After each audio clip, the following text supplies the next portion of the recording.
Okay, in 2.2.2, we're going to talk about what are called normal calculations. So this is going to be how do we calculate areas under a normal curve that don't lie on whole number standard deviations, because we have that 68, 95, 99.7 rule that we can use when they do lie on whole number standard deviations.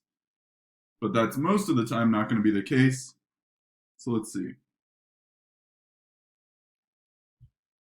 First and foremost, we need to talk about the standard normal distribution. And so the standard normal distribution is when we normalize or standardize all the data in the data set. So this is the normal distribution with a mean of 0 and a standard deviation of 1. Okay? If a variable x has any normal distribution with a mean mu and standard deviation sigma, then the standardized variable z, and remember, to compute a z-score, you take the individual data, subtract the mean, and divide by the standard deviation, has the standard normal distribution with a mean of 0 and a standard deviation of 1. So any data set that is normally distributed, basically if you apply this transformation to all the data, it will become the standard normal distribution with a mean of 0 and a standard deviation of 1.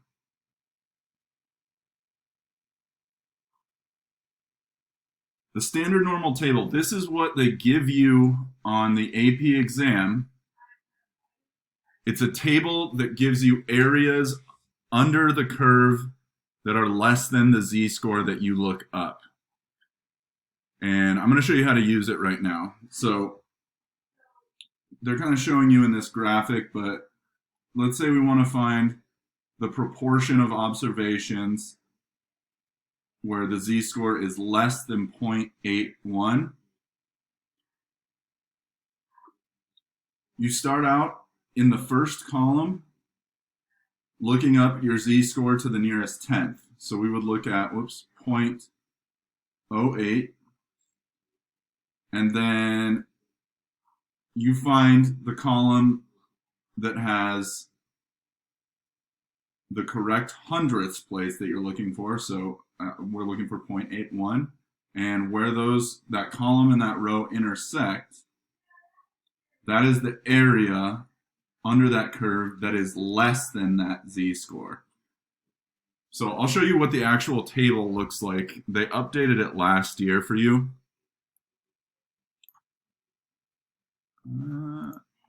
Here we go. So you get this packet of formulas, and I'm going to post these on our website under supplemental or on our Canvas page. I'll talk about these formulas as we go through them, but here's your table A. And this is called standard normal probabilities. Whatever z-score you look up in this table, the intersection of the row and the column of that z-score will give you the area to the left of that z-score under the curve. Okay? All right, so let's try an example. So this says use table A and find the proportion of observations from the standard normal distribution that are less than 0.54. So the way we would write that out is we're looking for the proportion of z-scores that are less than 0.54. So get used to using this notation. I'll pull it up. 0.54, so you're going to have, you have like a couple pages of negative z-scores, so I'm just going to scroll past this. And now I'm on the positive z-scores. And this at the top, this picture is supposed to serve as a key, right? Because it's showing you the shading to the left of the z-score, indicating that whatever area we look up, it's the area to the left of that z-score. So 0.5 right here, and then 0.04 here. So I want to find the intersection of those two, which is this, 0.7504. So that's going to be my answer there. 0.7504. Oh, sorry, 7054, rather. Okay. Next one. Greater than negative 1.12. So now I'm looking for the proportion of z-scores that are greater than negative 1.12.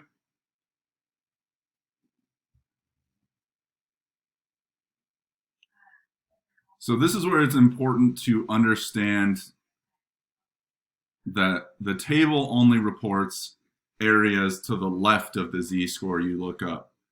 Remember that this is a probability density curve, so that total area has to be 1. So when I look up negative 1.12, whoops, I passed it, negative, here we go, 1.1 and then 0.2, so 0.1314 is not the answer that I'm looking for. So I get 0.1314, but that's actually the area to the right, or sorry, to the left.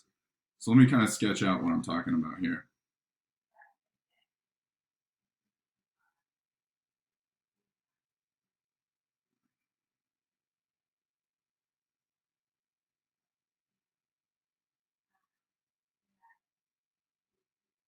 We want this area. But what we just looked up on the table gave us this area. Now, we know that the total area is 1. So what we can do then is take 1 and subtract off that 0.1314, and that's going to leave us with the area that we're looking for to the right.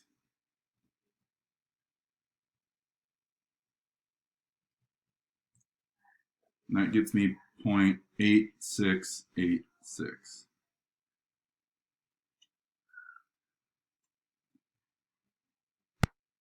All right, C, we want the proportion of z-scores that are greater than 3.89, and that would be more than 3.89 standard deviations to the right. Well, let's try and look that up. The furthest our table goes is to 3.49. And they're saying that that's about 99.9% of the data falls below that. So let's go back and remind you that the 68, 95, 99.7 rule tells us that about 99.7% of the data will fall within 3 standard deviations of the mean. We're way more than 3 standard deviations away from the mean, way more. We're, 0.89 beyond that. And so the area we're looking for is going to be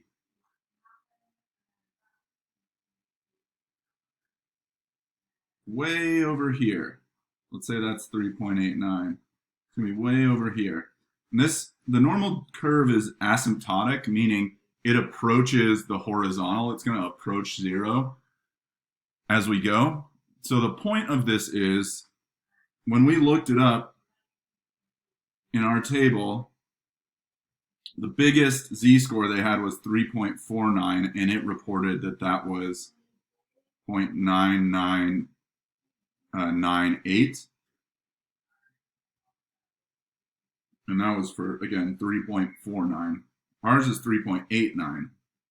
So it's going to be even closer to 1 than that. And remember, since we're looking for greater than, we have to do 1 minus, just like in the last one, 1 minus whatever area we got in our table. But this is so close to 1 that they don't even report it in the table. So it's basically 1. And our answer is going to be approximately 0. And I should use appropriate notation there. It's approximately 0. I mean, 1 minus 1 is 0. the 3.89 wouldn't return a value of 1. It's just going to be extremely close to 1. So I hope that makes sense. Remember to ask me if you're confused about this. All right. What about one that's between 0.49 and 1.82? So the notation there would be I'm looking for the proportion of observations in my data set whose z-scores fall between 0.49 and 1.82. All right. So let's look up the 1.82 first.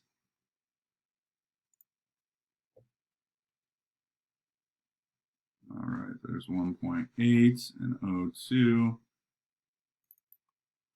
So remember, that's the area that's to the left of that z-score. So that's the area to the left of that. That's 0.9656. 0.9656. So I'll draw this out again.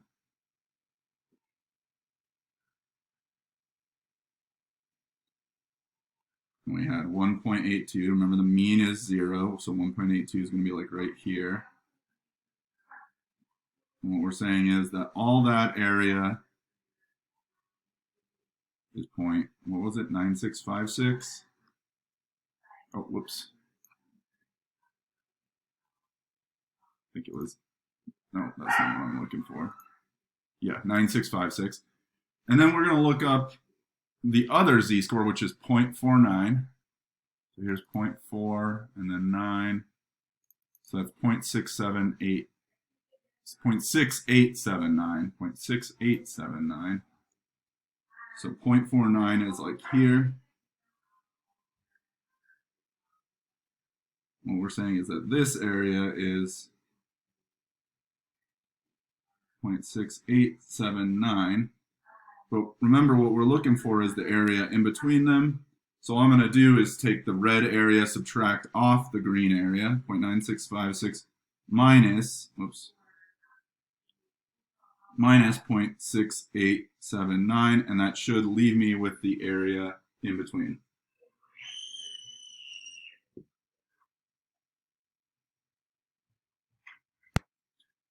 All right, so pop that in your calculator, and you end up with 0.2777.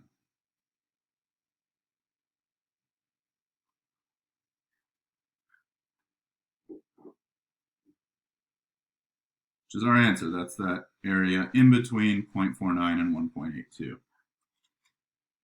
All right, last one on this example. What we want is the proportion of z-scores that are within 1.5 standard deviations of the mean. So you see me sketch this out each time, and I recommend you do it as well.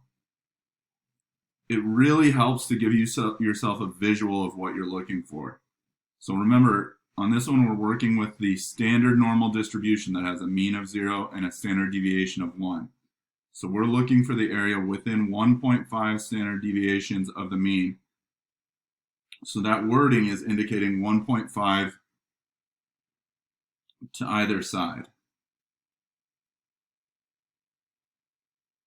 All right, so the first thing I'm going to do, whoops. There you go, now you can kind of see what I was doing. I'm going to go to my table, I'm going to look it up. So 1.5 is just 1.5 and then 0 for the hundredths place. So that's the 0.9332.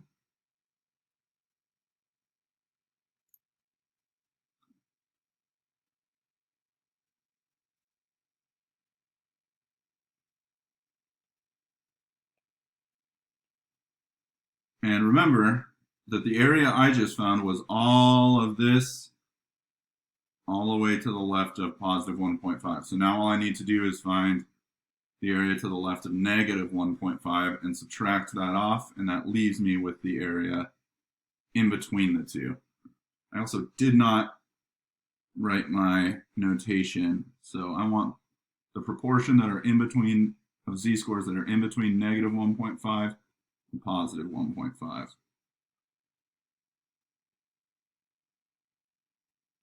And that is 0.9332 minus All right, so now we need to go look up the z-score of negative 1.5.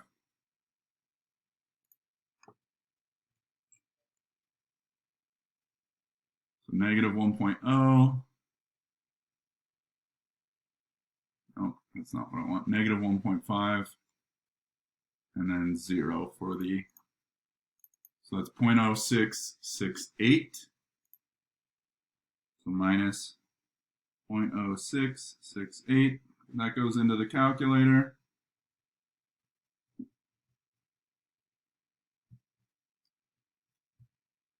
And I get 0.8664.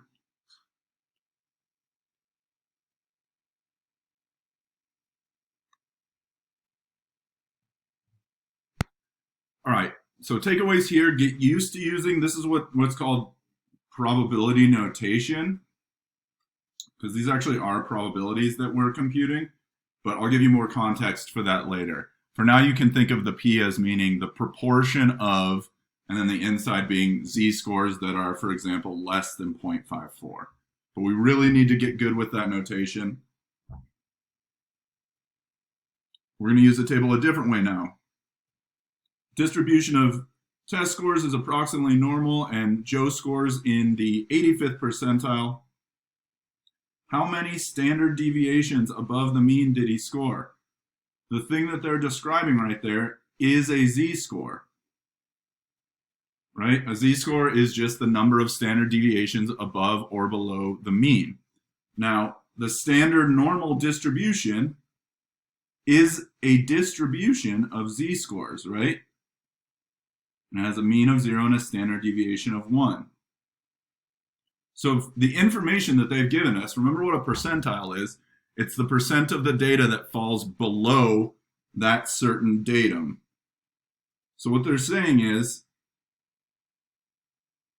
Jose is somewhere over here, and his percentile is 0.85. Well, that just corresponds to the area under the curve to the left of the z-score, right? That's what a percentile is. It's the percent or proportion of the data below that score. So here, what they've given us is the area under the curve to the left of his z-score. They want us to find his z-score. Right, so one way to do that, using our table, we can go into the body of our table, find the value closest to 0.85, and then look up its corresponding z-score. So I'm looking, right now we're in the negative z-scores. Notice all of these areas are very small.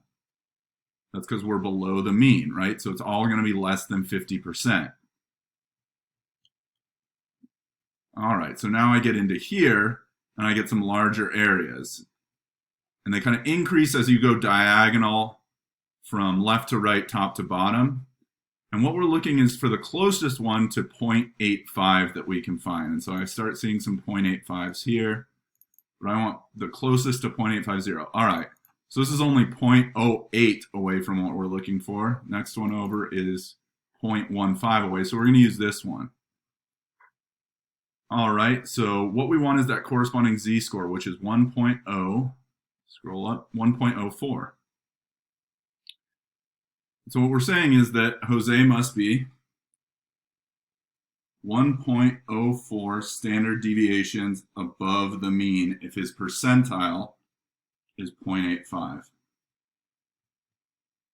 Okay, so both these ways to use table A, you actually don't need table A. You can do them in your calculator. I needed to teach you those though because there could be some specific questions on the AP exam where they sort of force you into using table A and you need to know how that is done. But your calculator is a much easier tool for questions like this, and it's actually more precise. So let's go over that. So we're gonna do a similar type of problem. This one in a normal distribution, Q1 is how many standard deviations below the mean. All right, well remember that Q1 corresponds to the first quartile of data, which is the 25th percentile. So this question is sort of disguised, but it is just very similar to the last one that we did. So I'm going to sketch out a normal distribution, and we're still looking at the standard normal distribution with a mean of 0 and a standard deviation of 1. Except now we're looking for the first quartile, meaning we want 25% of the data to fall below it. So that's going to be somewhere down here. And we want to know that z-score. What we do know is that this area corresponds to 25% of the data. So that's 0.25. Okay. So again, if we were using table A, we would look up the closest value we could find to 0.25 and find the corresponding z-score. But I'm going to show you how to use your calculator instead.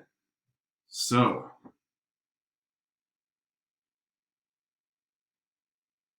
what we want to go into is the distributions menu, which is right here. It's second vars. I'm going to hit second vars, and I'm going to use what's called inverse norm. It's the third option. And your calculator is pre-programmed where the area that you tell it is the area to the left of the z-score that you want, or the datum that you want. So the area we have, it's the 25th percentile, so it's 0.25. We're talking about the standard normal distribution, so it has a mean of 0 and a standard deviation of 1. All right, if you don't have a newer calculator, it would have just pulled up this inverse norm function, and you would just need to put this syntax in this order. It goes area, comma, mean, comma, standard deviation. And you can find the comma right here above the 7. Okay, so once you have that, hit enter, and boom, there's your answer. Z-score, let's go to the 100th. So it's negative 0.67. So that's our answer. Negative 0.6, oh, whoops, I put positive 0.67. Go back. Makes sense, it would have to be negative. It's below the mean, so it has to be negative. Negative 0.67. And just to show you, if we were to use table A, what we would want to find is the area closest to 0.25. Looks to be right about here. 245, 2514. So this one, and we get negative 0.67. There you go. Matches up like it should. All right, and I promised you can also use your calculator to find the areas. So we're going to do that on this one. And this is an example. In the 2008 Wimbledon tennis tournament, Rafael Nadal averaged 150 miles per hour on his first serves. Assume that the distribution of his first serve speeds is normal with a mean of 115 and a standard deviation of 6. And asked about what proportion of his first serves would you expect to exceed 120 miles per hour. So this first one, I'm going to show you how you would use table A and then show you why the calculator is much easier to use. For table A, remember, table A is a standard normal distribution. What they give us here, they tell us that his distribution of serve speeds is normal with a mean of 115 and a standard deviation of 6. All right, we want to know the proportion of his first serve speeds that exceed 120. So we're going to expect 120 is a little more than 1 standard deviation and exceed 120. So what we're looking for is that area, right? If we want to use our table, though, the first thing we have to do is convert his that specific speed into a z-score, because we need to look at the standard normal distribution. So what I would do is take 120, I would subtract the mean, I would divide by the standard deviation. Right, and I end up with, what, 5/6, which is about 0.83. All right, and then I'm ready to use my table A, and I'll set up my notation. I'm looking for the proportion of z-scores that are greater than, because they asked us for greater than 120, right? 0.83. And then I would go to my table. I'm going to look up the z-score of 0.83, so 0.8 and then 3. And I would get about 0.7967.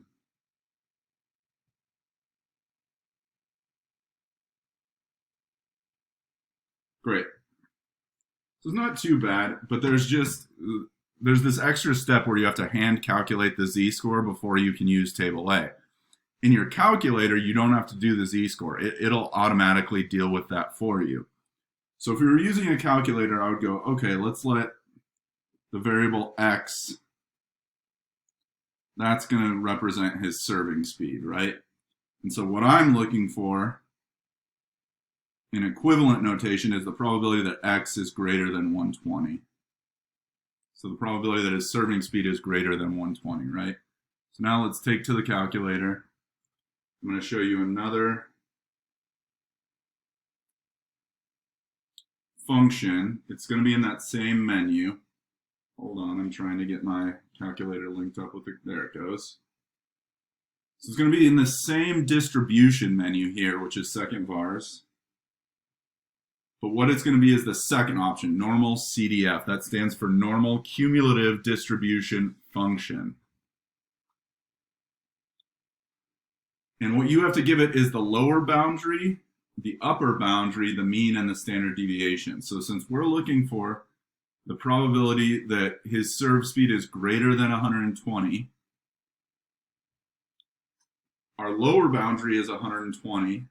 Our upper boundary technically doesn't exist, right? Because, like I said, the normal distribution is asymptotic. It kind of gets closer and closer to 0 forever. But your calculator doesn't have an infinity button for that upper boundary. You have to give it an upper boundary. So just give it a really big upper boundary. And now you can tell it the mean and the standard deviation of the specific distribution you're talking about. So remember, we were looking at a distribution with a mean of 115 and a standard deviation of 6.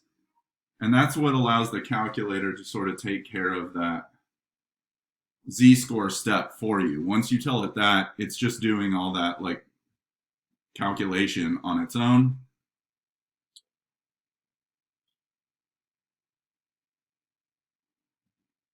And we get 0.20 as our answer. Now, that did not match my answer from table A.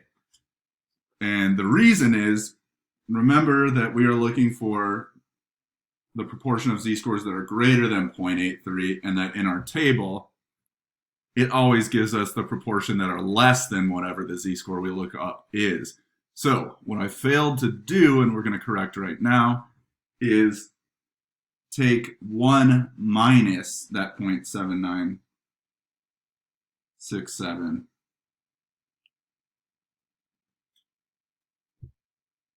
which comes out to approximately the same thing, the 0.20.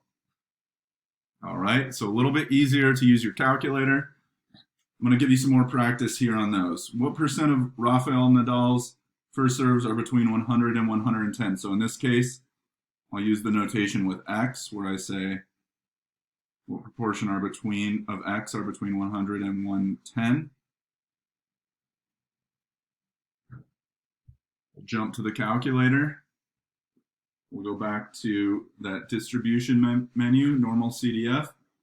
Now my lower bound is 100, my upper bound is 110, my mean is still 115, and my standard deviation is still 6. And I get 0.1, approximately 0.20.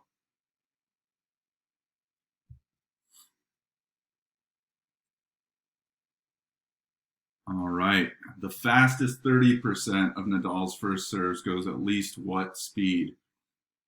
So in this case, here's what we want to do. we have this distribution of serve speeds. We know it's normal. We know it has a mean of 115 and a standard deviation of 6. And so basically they're giving us the percentile, right? So they're saying the fastest 30%. Oh, not quite the percentile.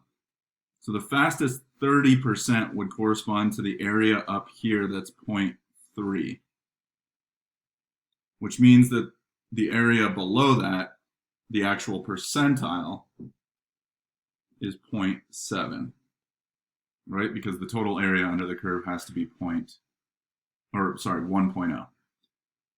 Okay, but what we want is this value of serve speeds that bounds the 70th percentile. So this is where inverse norm can help us come into play again. So we're going to go back to the calculator. So inverse norm. Nope, that's not what I wanted, sorry. So the area, remember, it's the area to the left of the data point you're trying to look up. So it's our percentile, which is 0.7. And now, since we're not in the standard normal distribution, we can just input his mean, 115, and his standard deviation, 6. If you have an older calculator, that's the syntax for you. It won't pull up that menu. You just have to do area, mean, standard deviation. Enter. And so the serve speed that the fastest 30% of Nadal's first serves go at least this speed, 118 point, let's say 1.5.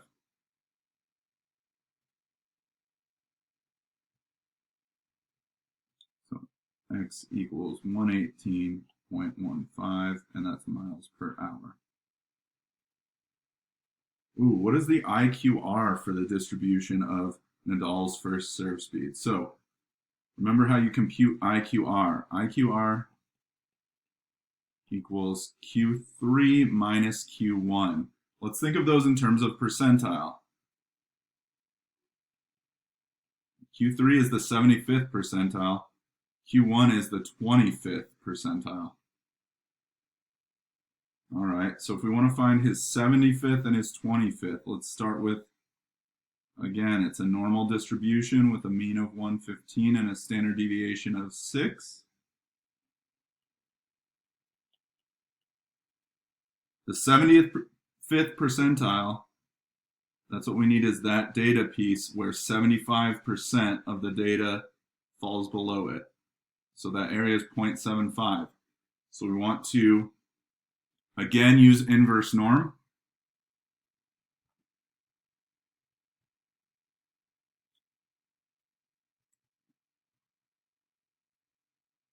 So now I want my area to be 0.75. And this will spit back, oh, whoops, screwed that up. It'll spit back the serve speed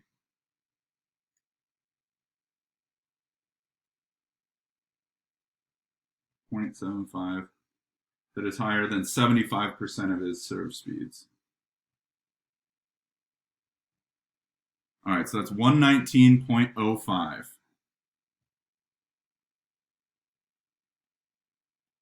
That's my Q3 value. And then Q1 is the 25th percentile. So that is the serve speed that is higher than 25% of his serves.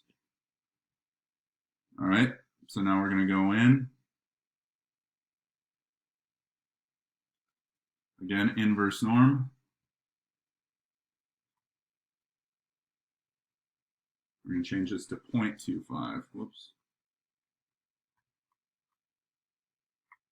And that's 110.95.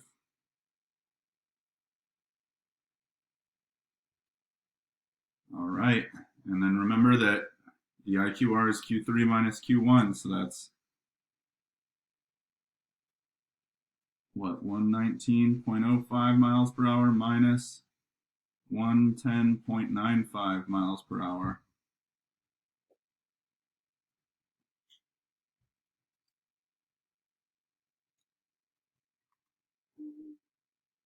Oops. 119.05 minus 110.95. And the IQR would be 8.1 miles per hour.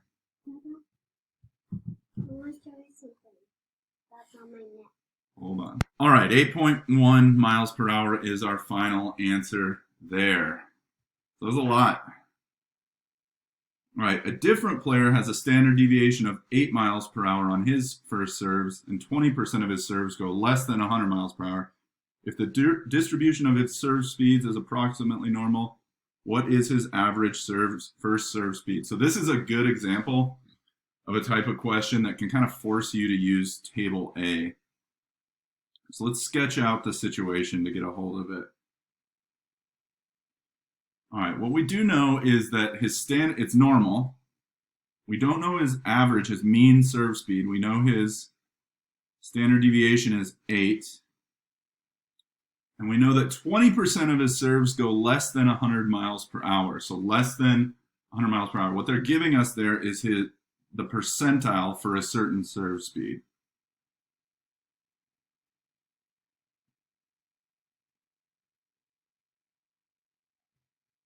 So that's the percentile for his 100 mile per hour serves. So in terms of the graph or the normal distribution, what we know is that this is his 100 mile per hour serve speed and 20% are less than that. So it has to be definitely to the left of the true mean, because the percentile for the true mean would be 50%, right, in a normal distribution.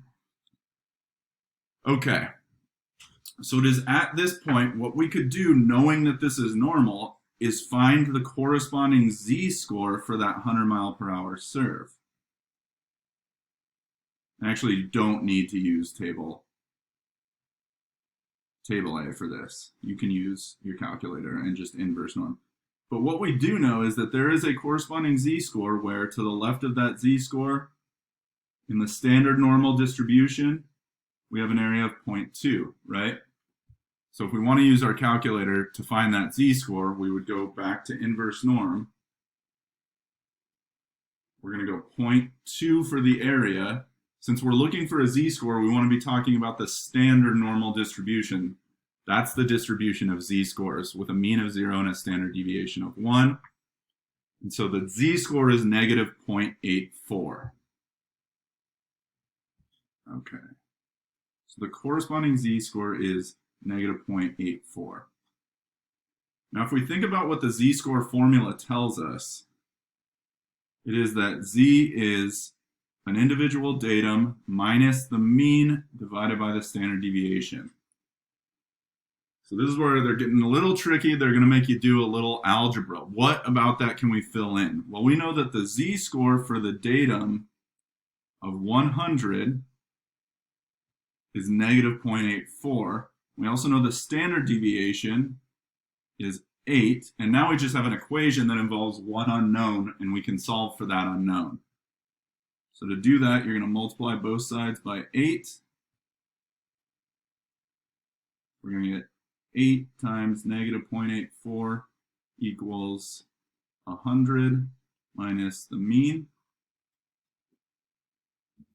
I'm going to add the mean to one side.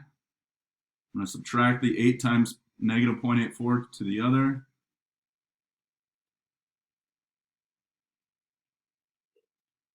And there we go. Now I've solved for the mean. This just needs to go in the calculator.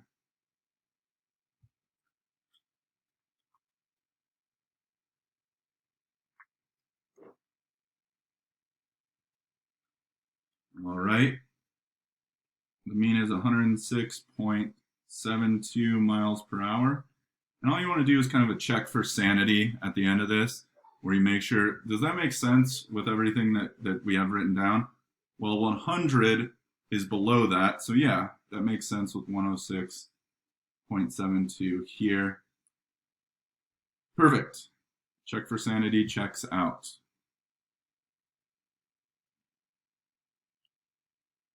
All right, let's do one more. According to the CDC, the heights of 3-year-old females are approximately normally distributed with a mean of 94.5 and a standard deviation of 4 centimeters. What is the third quartile of this distribution? So this is just some more practice. Sketch it out. So 94.5, it's normal. Standard deviation of 4. I want the third quartile. Remember, the third quartile corresponds to the 75th percentile. So I want to know the datum that bounds 75% of the data below it. So that area is 0.75. So hopefully we're getting used to this now. We can go to our calculator. We can go to inverse norm because we know the area is 0.75. We know the mean is 94.5, and we know the standard deviation is 4. And so the height that deals with that is about 97.20. Check for sanity, 97.20. Makes sense, it's above the mean, and it's larger than the mean. All right, that's it. And I guess one thing we would need to attach here, context, it's in centimeters. Okay. Finally, sorry, this was a longer one. Got to your student example, pause it here. Go ahead and try this one and we'll go over it in the next class.